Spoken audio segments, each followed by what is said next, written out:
And it also tells you how they're going to solve that problem. Now, when you have those two things and then you put a goal to it, all you need is a plan.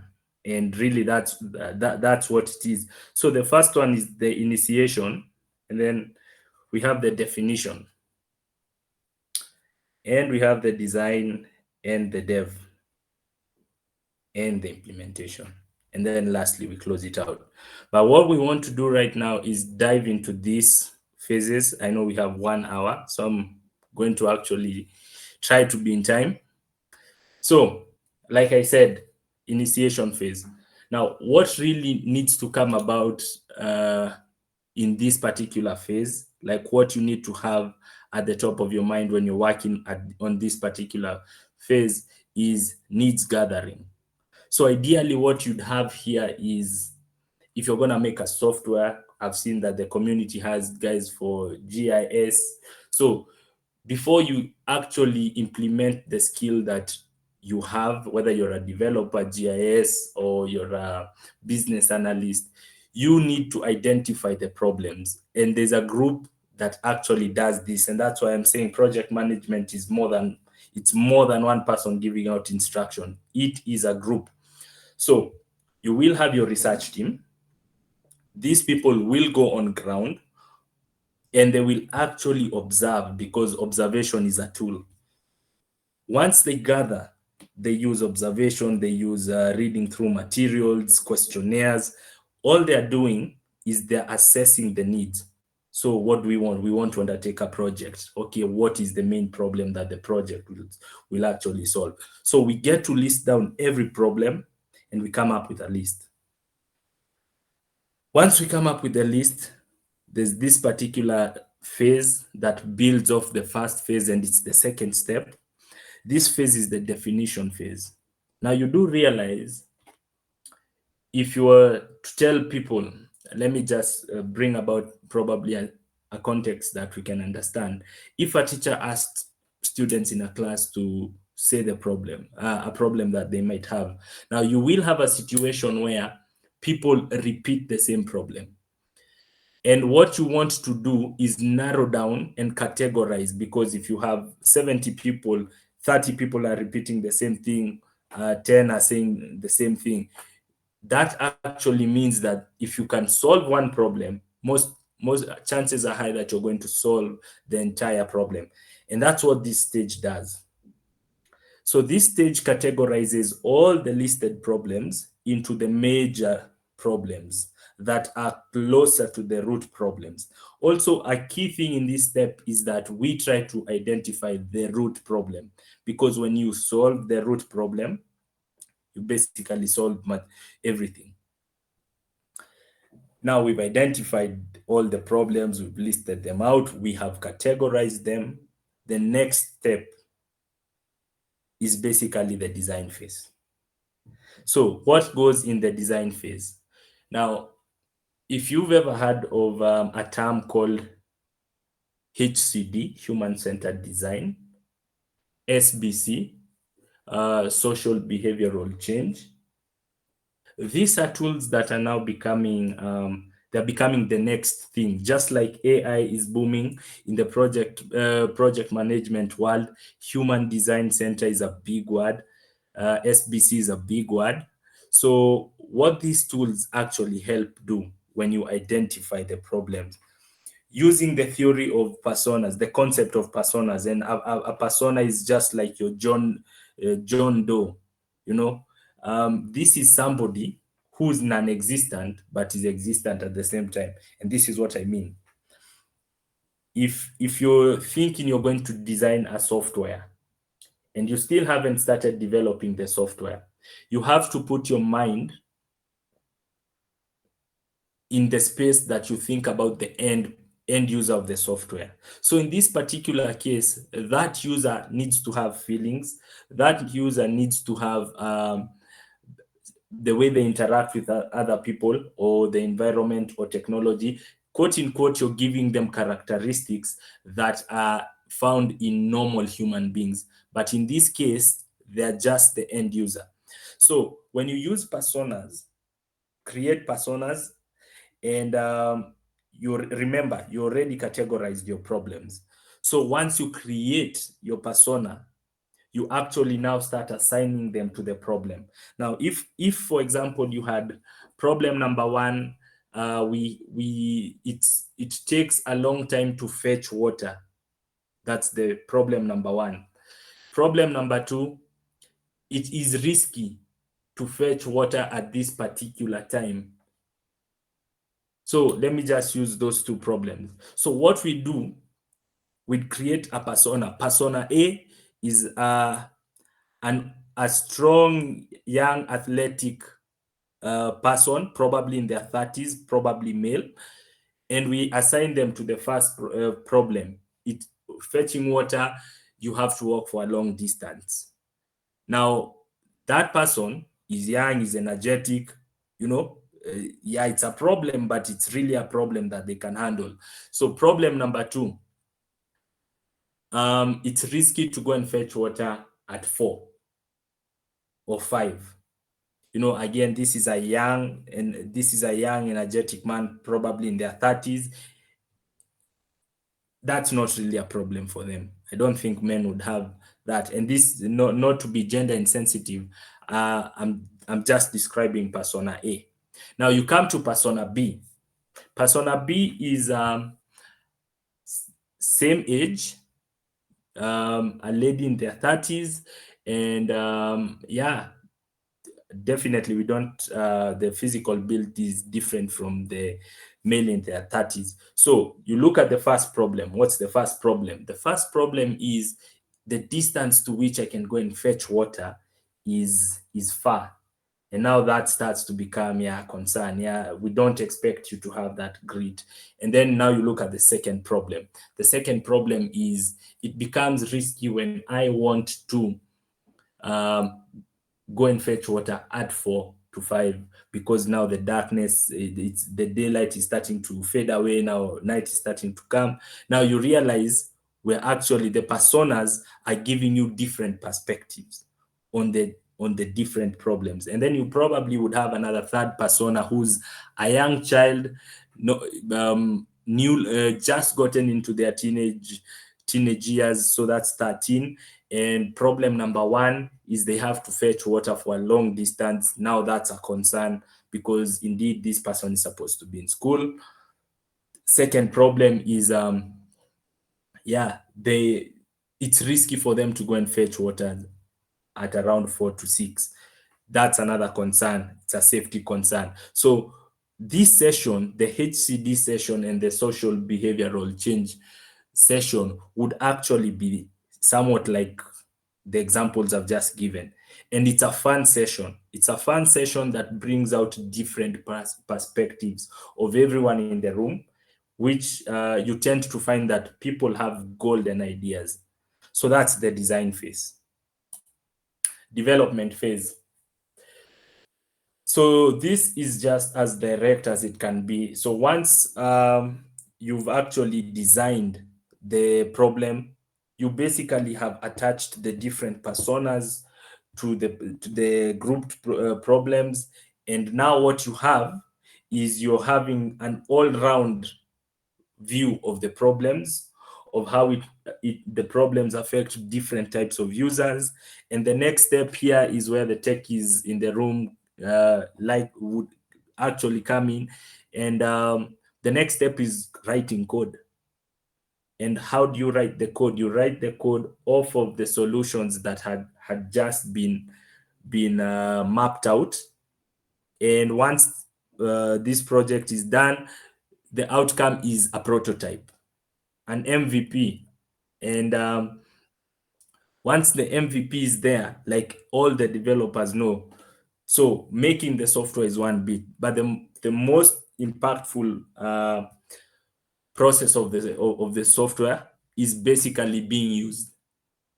So development is just exactly that: writing code, having a software that can be used, and then having people use it. So it's two ways. When people interact with it differently, you might get to see some of the problems that you had listed and mapped out are actually overridden or actually solved by the technology. The technology or in the part of the developers also, once it's being used, gives the developers more insight as to how their code, the software they've written, can actually better the lives or be improved. So it's a two-way street. So that's the development phase. Now we're talking about the implementation phase, and I'm going to focus on this today. But once you've actually had a product that's being used by other people, now the implementation bit comes in. So you realize that implementation basically means, yeah, twende kazi, let's get to work. And this is the stage where you put up a team. Ideally, you have a product. So before the product can even start being used, you have to assemble a team. The team members needs to have goals. The tasks have to be distributed among the key members, and progress on tasks have to be recorded, monitored rather. Now, one of the most important things that you can have in this particular stage when you're doing project management is monitoring and evaluation, right? Because remember, the aim of being a project manager or undertaking a project is to attain a certain goal. Now, it would be very biased if you're to be a painter and you're painting your painting, and then you're still the same person to judge whether your painting is good.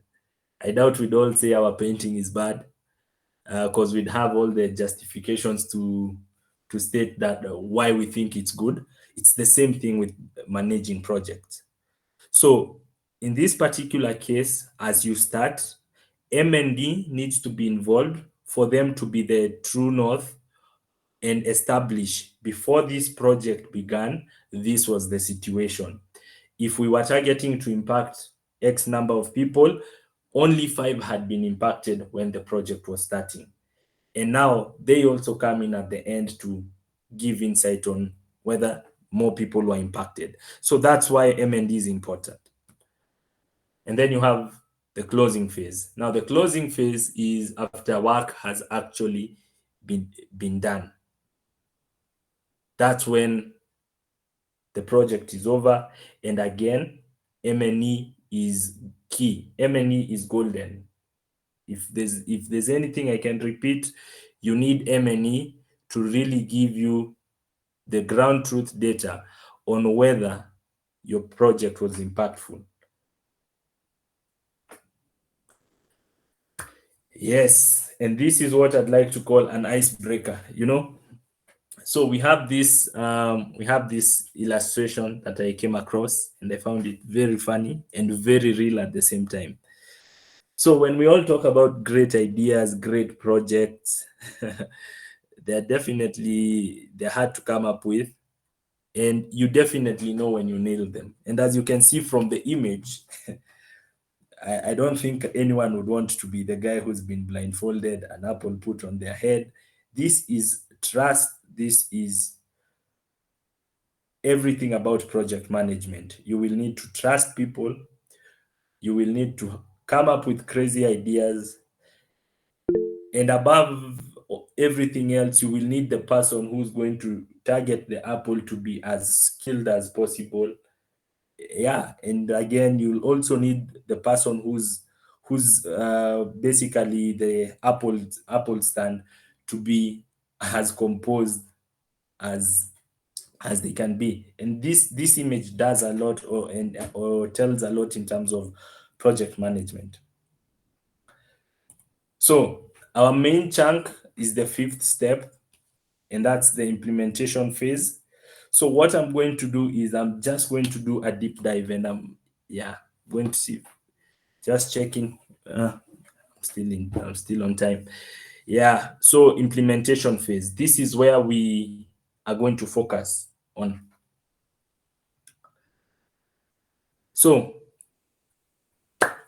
what's the first thing about implementation? So you already have everything designed. You have the platform ready. You've already done the assessments, the design work, So comes down to the implementation. Now, before you actually implement, remember we said you need to have a problem statement. The problem statement is usually observed, questionnaires are done, information is gathered, and you come up with a problem statement. I'm also going to show an example of the problem statement. So before I get to that slide, would be something like this. Empowerment in action, impact the project I manage. We have a problem statement, and the problem statement is that young people are at risk of being food insecure. Number one, because they aren't able to find work, but at the same time, there is internet. There's available internet, and the problem is, though there's internet, they don't have access to a safe space and devices. And what that does is it prevents them from being able to access online opportunities that they can work. So that's the problem.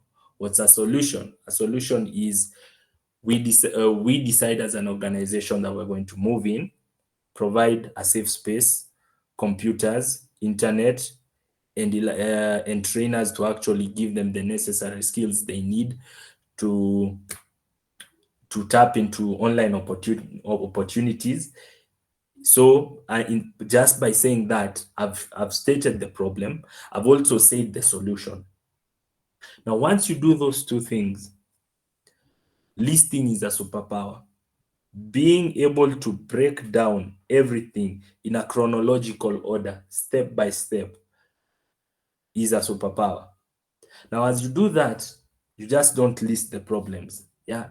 So in project management, this is the standard fashion that basically is adopted. So if you can see my screen, probably can I get a reaction if we're still together, I've broken off, or you can see my screen just, yeah, you can wave, thumbs up so that I know that we're good.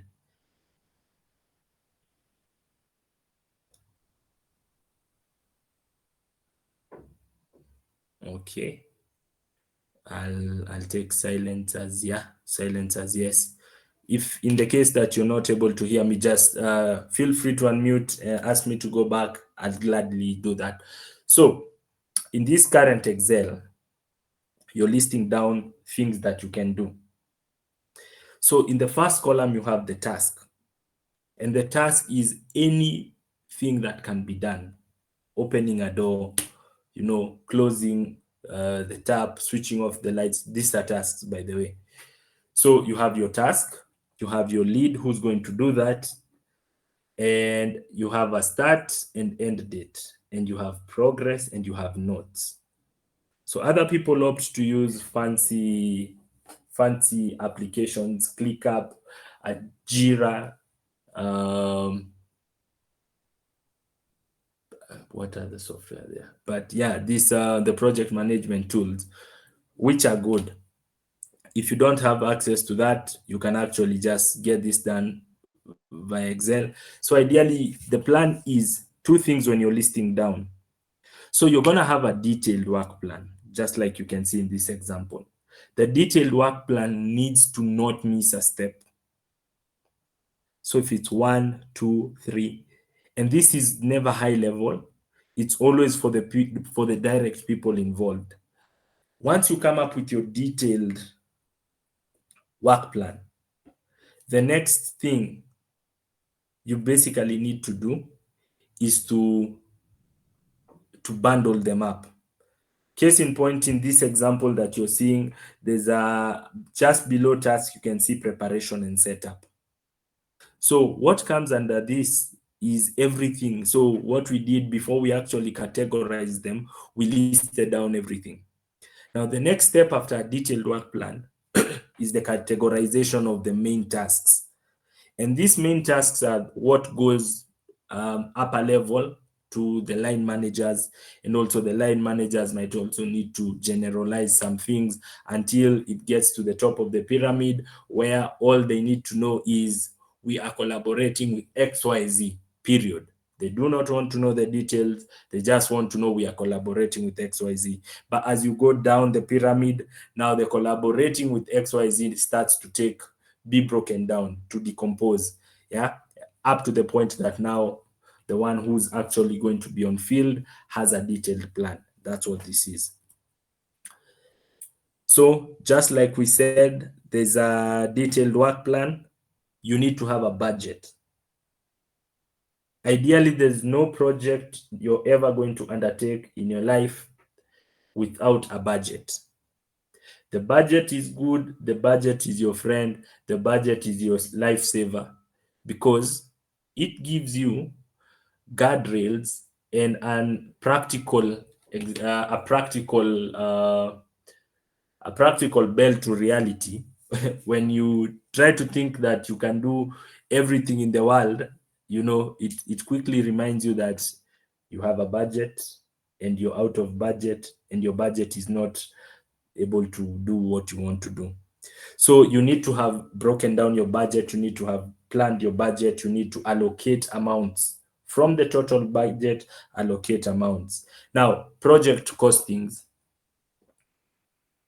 So anything, if we're going to rent a room, if we're going to buy computers, if we're going to hire trainers, we need to track the main costs that it's going to cost us. Should they change, we always need to update them. Update, update, and update. Keeping track is very important. It's a very, very important aspect in project management that I can't overemphasize, because failure to do so will cause budget leaks, will cause you to pay for stuff that you hadn't planned to pay for. And by doing that, you're actually channeling something, money from something probably that's very crucial. And lastly, whenever you spend money, make sure you record that, because monitoring and because auditing will come, number one. If you work in an organization, it always has to be audited. And you do not want during auditing you're being asked for expenditure spending and you don't know where your records are. Now, once you do all that, you're basically getting the project going. So you've already listed down everything that you want to do. You've grouped it. As you can see from the document, you have assigned tasks to the team members. All you need to do once this process is running is always have regular meetings where you come and discuss the progress of each and every task. Now, when things are not green, I'm a bit edgy. When things are green, I'm happy. When things are yellow, I'm still happy, because I know probably we're waiting on somebody that's not in our team to actually get back to us. When things are red, that's not a color you want to see as a project manager. When things are red, it means that things are going wrong, and if you don't fix them, they get to grow into bad situations. And there's this classic quote. If anyone is a fan of Google, there's a book written, and it's titled How Google Works, and the author of the book is Eric Schmidt, who was the CEO of Google. And he said, managing people at Google, managing Googlers was not difficult. It wasn't easy. But he said anytime he engaged with the project managers and all they kept telling him was good news, he was concerned. Because good news, though it's good, it does not have the same power or capacity as bad news, whereby good news can never change by tomorrow. If you get, we met our goals, or we were able to attain XYZ, come tomorrow, it doesn't change. But when you're given bad news, hey boss, we're experiencing a leak, and probably you guys can try and think of the Titanic. Hey boss, we're experiencing a leak. And the boss says, it's just it's a small leak. This is the Titanic. It's a big ship. The next thing you know, the big ship has capsized, because tomorrow that leak became an even larger leak. The day after that, it still became a larger leak. And eventually, that leak grew to the point that it couldn't be fixed and the whole thing has to come down. So update, track, have meetings, regular meetings with your team members. And yes, that's the most important thing. So detailed work plan, summarize the work plan for your line managers or anyone above you. Budgets have to be tracked. That's the starting point. You don't effect the tasks without the budget. Remember, always update project costings and always track actual expenditure. Even though you're not tracking them with cash, probably in your organization you use executing documents. In ours, we use a note for record. So that's our form of currency. So we make sure that if we're going to pay staff through a note for record, the amount being paid is recorded, and then budget code, which is the note for record, is also recorded. So something like that. So a real world example. Going to take this time to actually run you guys through probably Impact, one or two decks. And yeah, I think we are just about to wrap up. So this is Impact. I hope you can see. Excuse, Ian. Uh-huh. Yeah, there's somebody here who wanted you to explain more about monetary and evaluation. Yeah, it's a question on the chat. So probably Okay. if we go to the demo, we can answer that. Okay. Awesome. So monitoring and evaluation. Now this depends with the organization you're in. It definitely varies from project to project. I'm going to try and use Impact as an example. So Impact is a youth empowerment program project, and the main aim of Impact is to transform the lives of young people that join the program. So ideally, the theory of change behind changing that or making that a reality is one, we identify young vulnerable people, and the two main areas that we focus on are the ASAL counties, the arid and semi-arid lands. These are your Wajias, Mandera, Turkana, Samburu. And then in the urban settlements, urban areas of living, we focus on the urban informal settlements, Madare, Kibera, you know. So at the moment, we have activities and have in the past had activities in Kibera. So the theory of change would be this: get young people, 18 to 35, that are food insecure because they don't have the ability to earn. Onboard them onto the project, expose them to learnings and trainings that give them skills in micro work. They're able to train AI, code, storytellers, and yeah, digital marketing. These are some of the courses that we normally take these young people through. The outcome of that would be, we expect them by the time they're done with 6 months training, 2 months training, that they are able to, number one, uh, go online, get registered on platforms that have data annotation work, be able to code, be able to do digital marketing. And what these skills do is that they basically give them a form of livelihood. So they can actually do work, they are paid, and they get to earn. So here's the thing: they came not knowing, they leave knowing, and they leave earning. So where does monitoring and evaluation come in? It comes in because we, the program designers, the program implementers, would definitely be biased if we were the ones who are recording that number.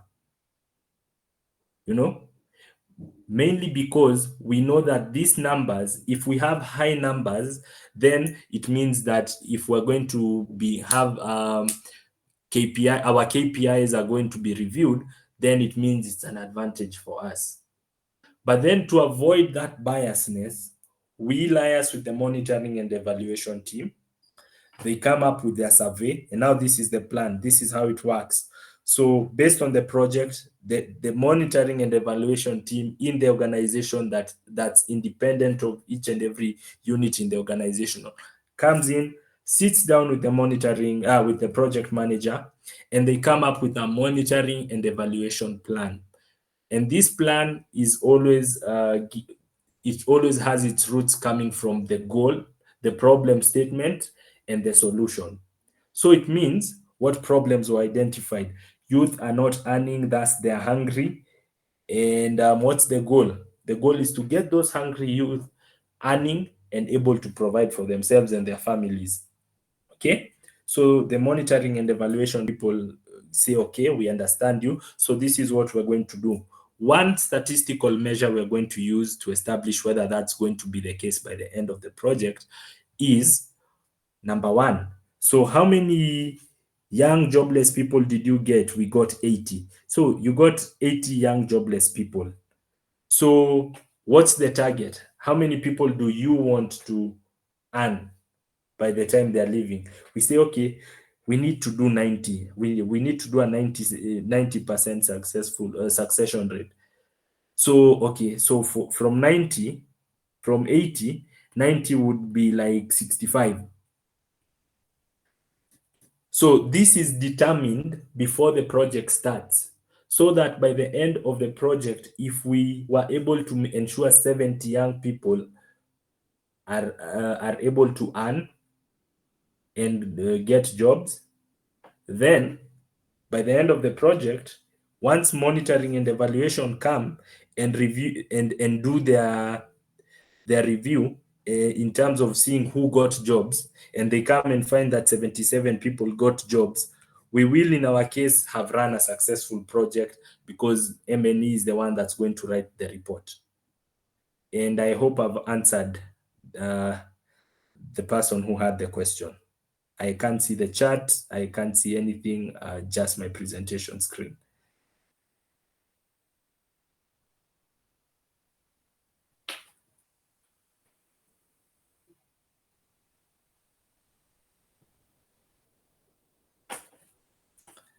Hello, Nicholas. Is that okay?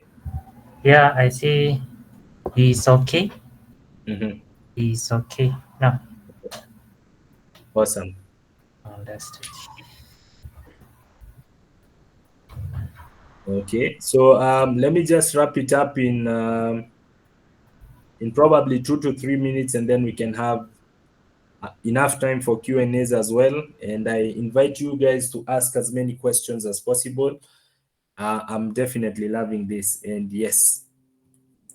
So back to the real world example. So I ran this amazing project called Impact, and some of the numbers that we got to achieve in the last time we did a project was 2022, and then 2023, most of last year was trying to scale it up. Now scale up is another different thing. It's I wouldn't say it's a crazy monster, but it could be. But let's focus on project implementation. So the last time we ran a project was 2022. The numbers that we got to do were, in a span of 1 year, we got to train over 1,200 young participants. 60% went to earn after the program. 98% completed training. Now, it's key to note that the model, when it comes to impact, or the model of impact, is earn while you learn. So if you've ever had a platform called Remotask, that was one of the sites that we were using to get these young people started on. And we had amazing testimonies, like amazing impact stories. And just to bring the monetary value, in a span of 5 weeks, cumulatively, a group of 80 young people who did not have the ability to, who came in not earning anything, were able to cumulatively earn over 10,000 USD. Now that's massive. The beautiful thing is we had young kids who had just come from high school being able to make 60,000. And this is in Kibera. So, it goes to say that when you run such projects, social projects, it definitely is fulfilling in the fact that you're interacting with people whose lives you're changing. And yeah, that's basically it. We also have a high affinity for young women because we feel that women sometimes are left out when it comes to tech topics, and just opportunities again. Yeah, so we had 52% of the total number above 1200 was women. And yeah, these are some of the statistics of that project. So remember, I said that whenever we're doing anything, we basically have identified the problem. We've given it numerical values as well because it can't be always qualitative.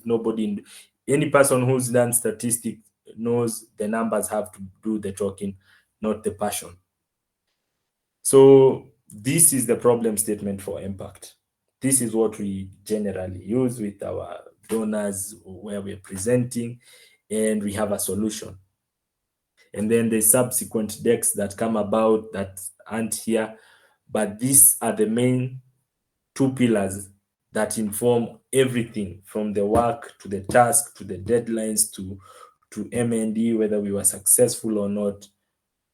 It all starts and stops here. So whenever we're starting a project, you see the aim is to probably get young people employed, be their own employers, or just give them that springboard to be able to grow financially.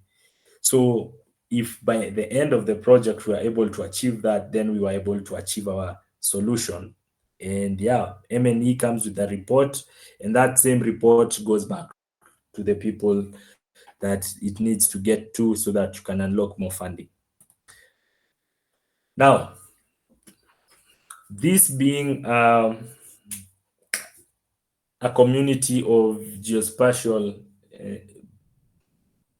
let me just say fanatics, because the word enthusiasts is proving to be a bit difficult to say.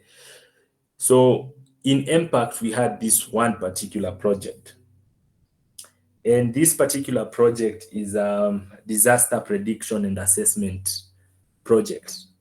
Now, what we ended up doing here was we trained young people in Kibera who didn't have skill to basically look at geospatial data. So they came in not having the skill, not being able to earn. And by the time they were leaving, we have all of them knew about geospatial data, raster data, temporal resolutions, and they were able to work with the software you're seeing in this demo is called Quantum GIS or QGIS. And they were able to actually come up with it, generate data of disaster data. And above all, what they were able to do is once they got the disaster data, they were able to run it on Jupyter Notebook and do predictions and just prep the data to be ready to be fed into WFP AI and do predictions and also assess the damages caused by natural disasters. So some of the two main areas where this had an impact was over 500,000 people who were impacted by floods in Mozambique got humanitarian relief. And in areas like Turkey, the earthquake in Turkey, WFP was there within 48 hours. Now, it usually takes humanitarian organizations a span of 1 week to get on site. But because of this particular GIS intervention and the upskilling of young people, WFP was able to get on ground within 2 days. So WFP shortened response to a natural disaster by 5 days from a week. So this basically would not have happened without these young people. And again, the core of project management is you need to establish your solution, your problem, and then solution. And in this particular case, I think I'm going to wrap it up by saying what we were able to do in that example is we were able to get young vulnerable people without jobs who were not able to fend for themselves, and that's the problem. Upskill them. That's the process of project management. That's us checking allocating tasks, checking whether the work has been submitted, deadlines are met, whether resources are available, until the last point, which was the goal, the solution. We got these young people from not being able to earn to being able to earn, and getting to learn a new skill, which is geographical information systems and data annotation. And I think, yeah, the talk has come to an end. I genuinely and truly hope that you've learned, that it's been exciting. And right now, I hand it over to Nicholas and his team for Q&A. Over to you, Nicholas. Okay, so thank you very much, Ian. That was very, very impactful as the project is good. So we do appreciate your presentation, but this time before we go on, we would love to have some questions from the team, and I believe it will be good to answer. Yes. My camera is not working today, so unfortunately I cannot open it. So you No, bear it's with okay. me. No, it's definitely okay. Yes. So there were some questions on the chat, but I believe that is us. So should we have any member in the team can ask, feel free to open up the microphone, then we get to answer with our speaker. But while we wait for that, is that we wanted to just to share like what we usually do here at Google at Hinchi Developer Community Nairobi. We do offer training mostly on the remote sensing and also the Google Earth Engine cloud. So most of these members you see here, they are good developers.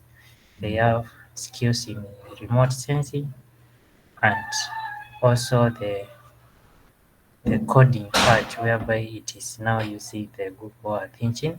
Still, we also have the geospatial softwares like QGIS and ArcGIS and all other GIS softwares. They are also very much conversant with that. And I that is now the skill set we have in this community and we appreciate. So being here, you are in a position to get a lot of help to collaborate with different experts because everyone here is expert in different level and that is really interesting. So for the last year 2023, in the last quarter part of the year, we embraced a lot of training skills, hands-on training skills, and we were able to achieve recommendable results in the training part. So this year we were targeting to start handling projects, and that's why you can see having here and here is a project manager from World Food Program. Now is the lead of the Impact project. So what we are trying to do is that we are trying to gain skills on project management, on project approach, so that when we get to start to work on our own project as a community, we will be able to have the good understanding on how to start, implement, run a project. Then we also do the monitoring part of the project as a whole, as a community. So these are some of the skills we are trying to learn when we are inviting you here to train us for these things. So we are in a mission to start working on our projects as a community.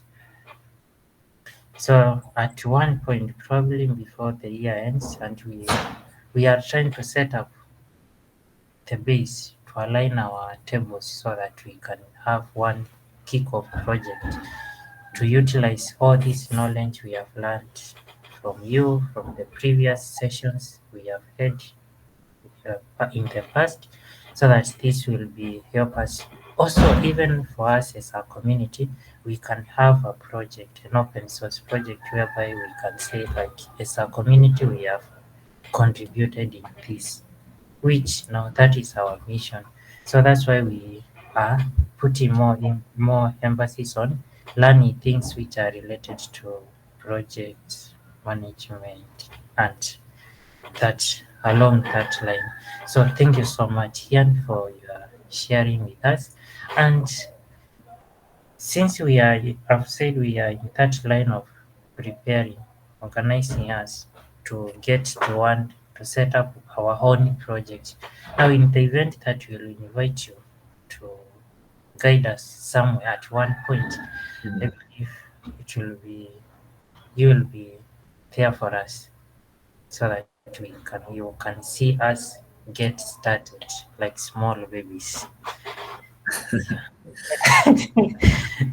So yeah, I'd say definitely, Nicholas. You definitely, all you have to do is just give me a call. Give me, let's plan around my availability.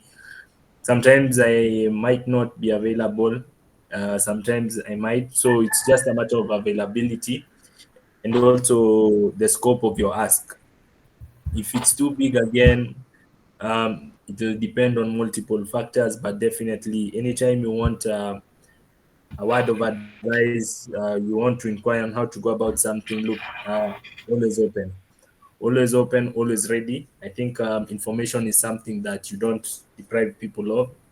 Yeah, that's the thing. So rest assured that if you reach out, yeah, you're going to get assistance to the best of my ability. Thank you so much, Ian. So I think we have some members with questions, so we can leave questions for that. Anyone with question, please?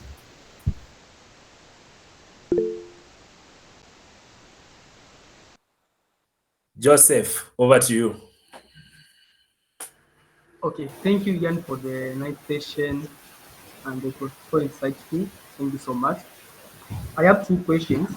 So Mhm, my first question is, do all projects follow the same procedure which you have outlined?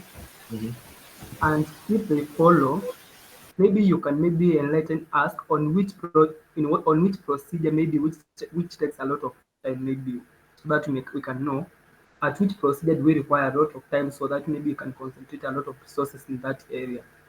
On to the second question, mhm, do you collaborate with other humanitarian organizations, for mhm, example, to when you are doing the disaster management? mhm, And if so, how do you do? And if you do not collaborate with them, mhm. what do you do to ensure that there is no duplication of efforts Mhm. during a disaster response? Thank you. Okay. Awesome. Awesome. Amazing question. So I'll start with the first one. Is this a standard way? I'd say no. But generally, if you look at it from some angles, yes. Why? Because even if you're a software developer, you do realize that you will always need to follow the water. It's called the waterfall method, where before you make a software, you need to do research. This is where you do your research, user findings, and then you break it down. Project management is like, I know the waterfall method is one tool, and then where everybody's always saying agile, but it follows the same steps because you need to know what you're developing for. You can't just make a software. Like there's a reason why Uber exists. Uber exists, and it's funny because Uber gave rise to Bolt, gave rise to Little Cab. Uber saw the problem. What was the problem? We want to get to a place. We're in a different country. We couldn't come with our cars. So there's few taxis, but there's a lot of people with cars. Can we give a business case for the people with cars to want to give us a ride or drive us around? And voila, that's how it came about from a problem. You know, you always need to start. There are different methods for different projects, but they always follow this. You need to find the problem, break it down, group it, come up with a prototype that addresses the problems. If even more better when you address the grouped problems. And yeah, that's how it does. Now, going to the second questions, do we work with other organizations? Yes, we do. And even government. What do we do to not duplicate effort? It's a sad scenario because we always end up duplicating efforts. And it's based on the organization. Sometimes it's not something that organizations have control over, because you do realize an organization is a different entity. So entity A and B are different in terms of the processes internally and their goals and their vision.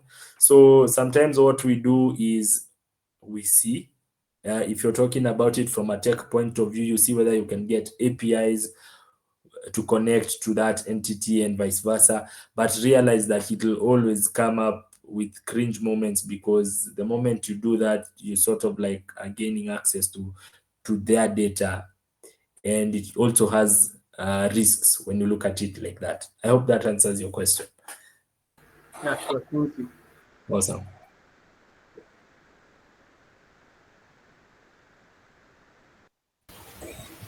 Yeah. So, thank you, Ian, for the nice presentation. I also have a question. Mhm. You mentioned something very important about impact. Mhm. Yeah. So here, as you can see, we have people coming our way for in enthusiasts of geospatial, Mhm. and okay, most of us or most of the people in here probably they're still maybe searching for jobs. Mhm. Maybe that's why they find themselves here. They want to learn, get new skills. Mhm.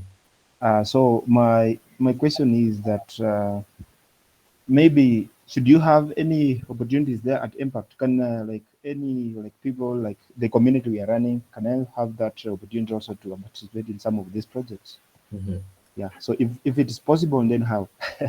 So ideally, now this is probably like the tip I can give, because we always get these questions like, how do you get involved? So the first thing, and this is not just for Impact, no, for WFP rather, because Impact is under WFP. If I had gone back and given myself advice as a young person, would be this: keep on, just keep on keeping on, because I used to volunteer a lot.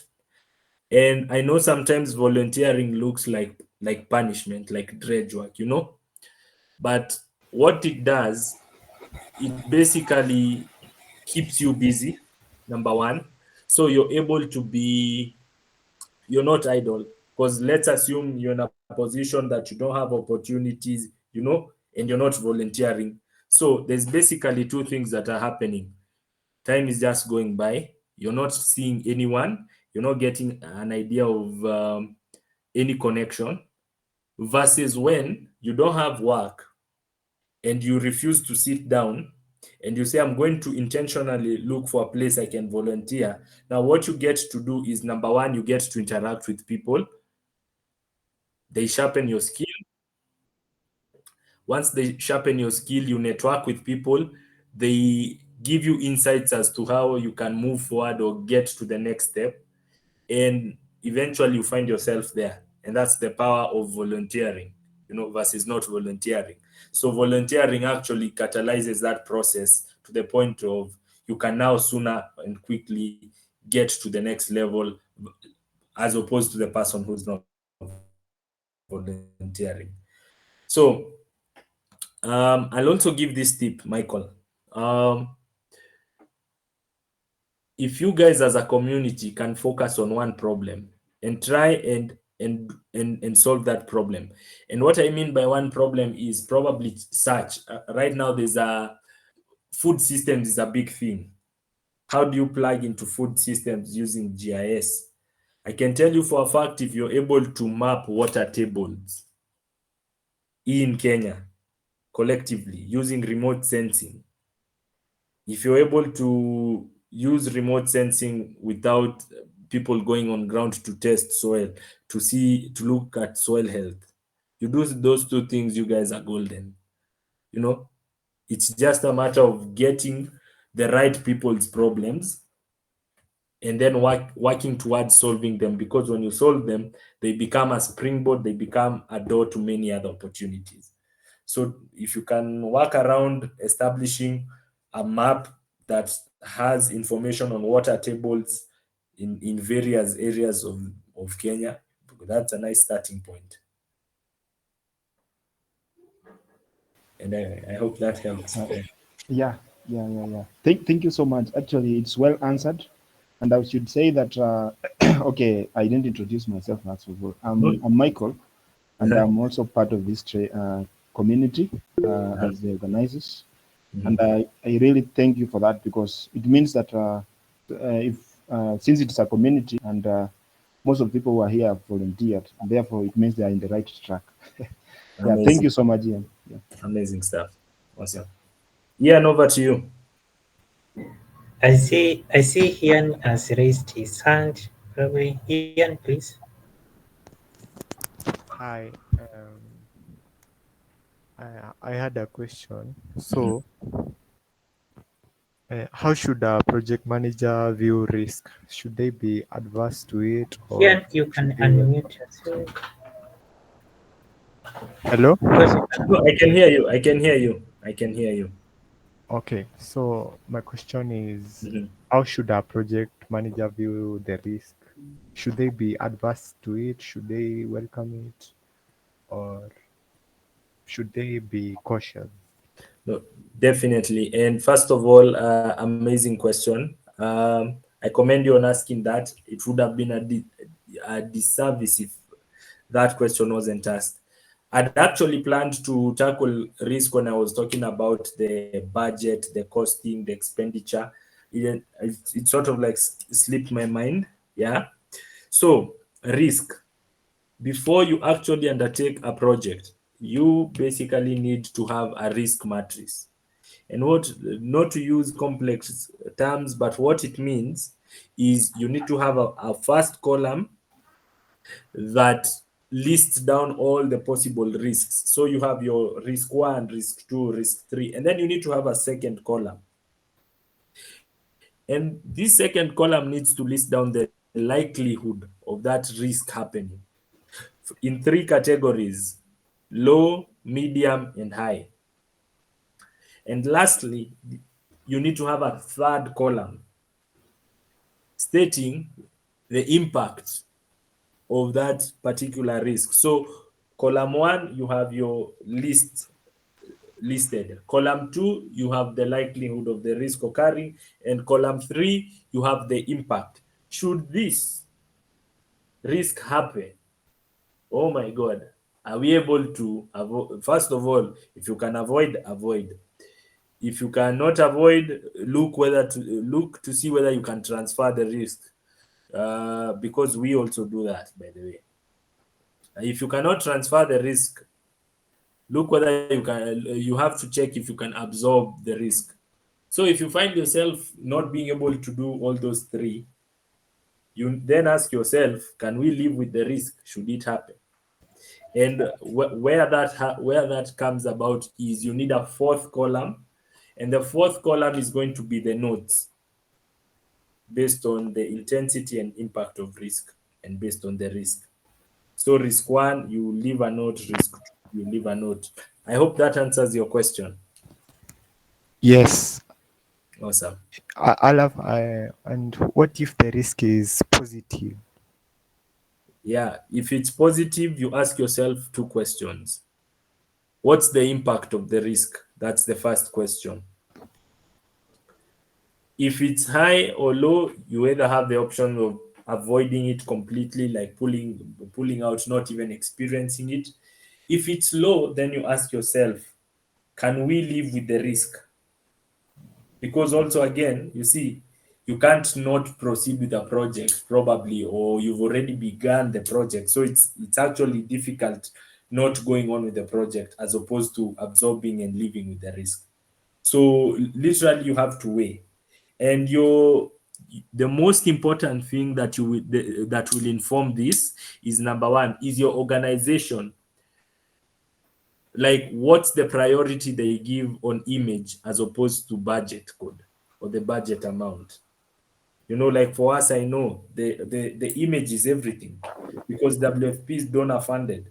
So you can imagine if WFP has a bad reputation, that means donors are going to avoid WFP and they're going to consider it a risk. Hence, people will be laid off. People will be. You see, that's how we think. That's basically how we think. And then there's a scenario where, okay, the image is not an issue, but we might lose 10,000 USD.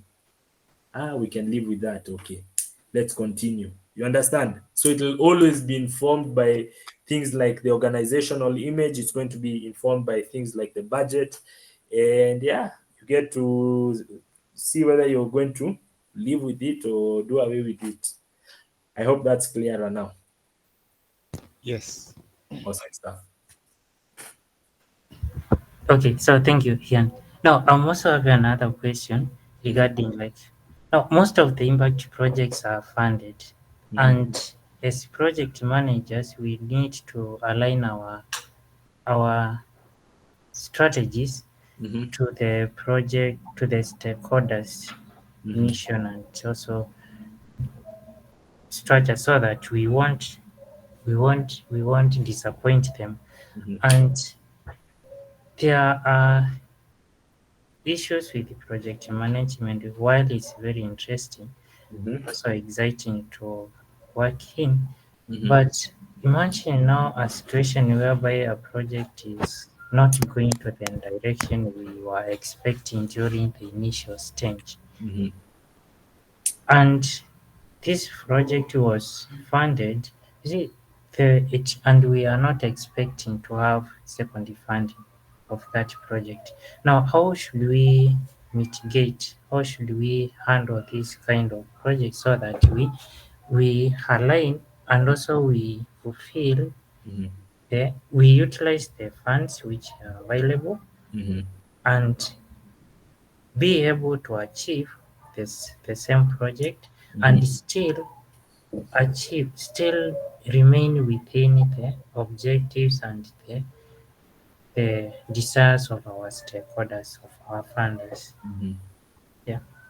Okay, so another interesting question. Amazing work. Amazing question, rather. So the best way I can answer that is by referring us or taking us back to the detailed work plan. There was a slide that basically showed the detailed work plan, and the detailed work plan showed the task, the lead who was in charge of that, the start date of that particular task, the end date, and the status of that task. So was it completed? Was it not completed? Is it pending? And I said green is always a good color you want to see. Yellow, not too alarming, but it should actually make you follow up on stuff. Red is definitely a bad color. So when you have a detailed work plan, the next thing you need to do is have regular meetings, not every day. You can do your meeting once a week. So the main aim of that is for you to use the detailed work plan as a guiding point on whether what you had set out to achieve is actually the case when people leave the meeting room. And when you see people are not able to complete their task, they're one of two things. Probably the task allocated for them is too big. Probably the deadline is too short. Probably they're not skilled enough to do the task. And now this is where you come in as a project manager and you need to balance out. Or probably they don't even have the resources they need to actually complete the task. And this is the importance of these regular meetings, because you get to ask, why aren't you being able to accomplish your task? And they probably, in most cases, will give you a reason that probably only you can solve, or they need to adjust and have it solved. I hope that answers your question. Yes, that is very true. Awesome. And I appreciate. So I think I see we are past 9 minutes past 5. So if any member of us has a question, please you can ask before we close.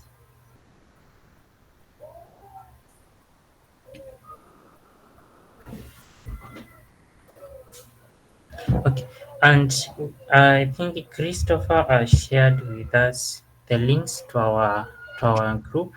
We have our Google group. The link is here with us. So you can also follow us in the YouTube channel. Our Twitter link is there.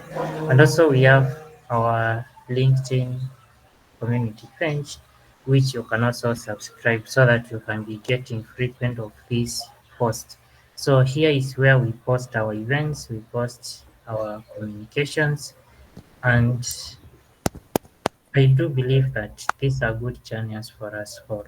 Unfortunately, we do not have WhatsApp, but this I believe it's enough for us to communicate. So just to mention a few things before we close, we are still in a discussion with the team here, Michael, Chris, and Joseph here. We are trying to discuss to formulate our structure in how we are going to start getting into hands-on project. We are focusing on starting a small project. Maybe I will have, maybe Michael will tell us about how we will handle that project.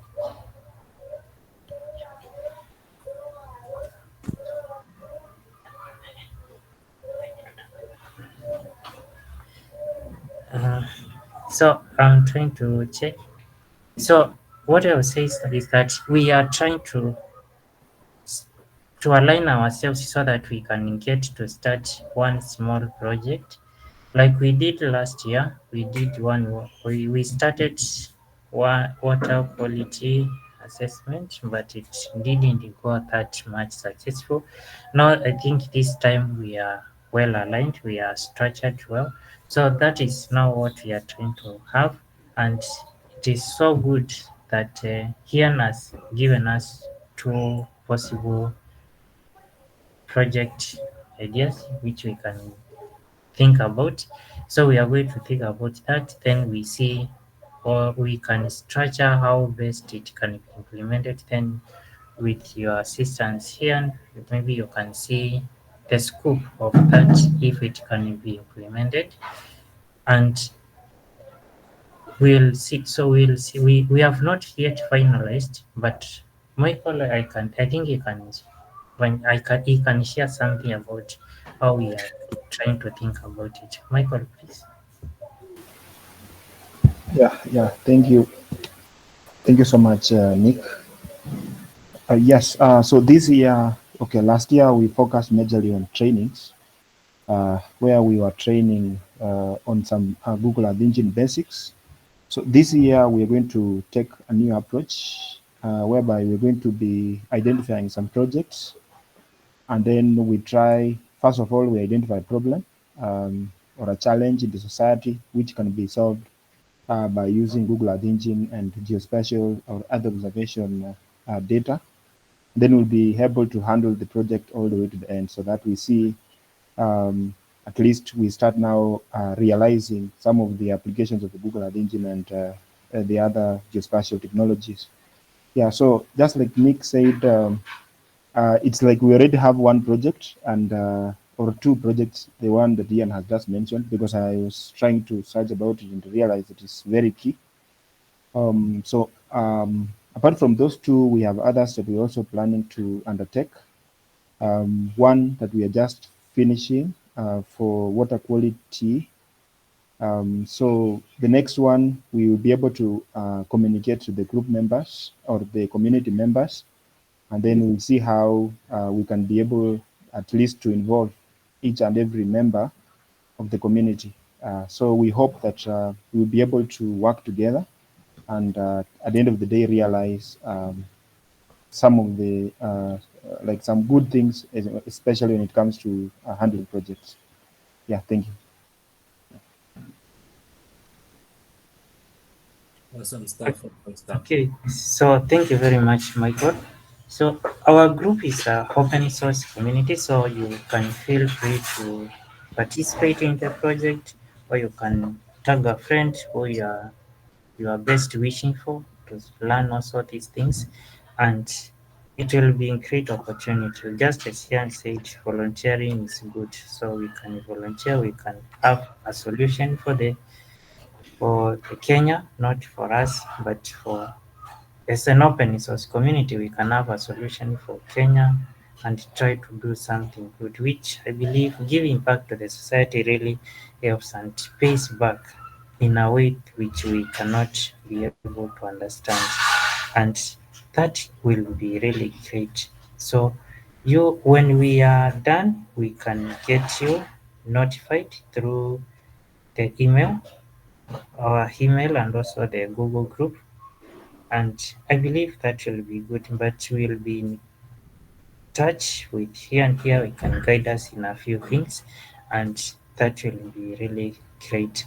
Next Saturday, we have not yet planned for a session for that, but we'll keep communications in touch. So thank you very much, everyone. And at this time, I would love to appreciate our speaker and also you members for finding time and joining us at this time. Thank you so much, Ian. We do appreciate your presence here and for your kind acceptance to speak to us. Thank you so much, Ian. Thank you, guys. Thank you, everyone, for having me. Enjoy your weekend. Jioni njema. Thank you. Thank you. Shinda vizuri. Asante sana. Thank you. Thank you. Thank you. Okay.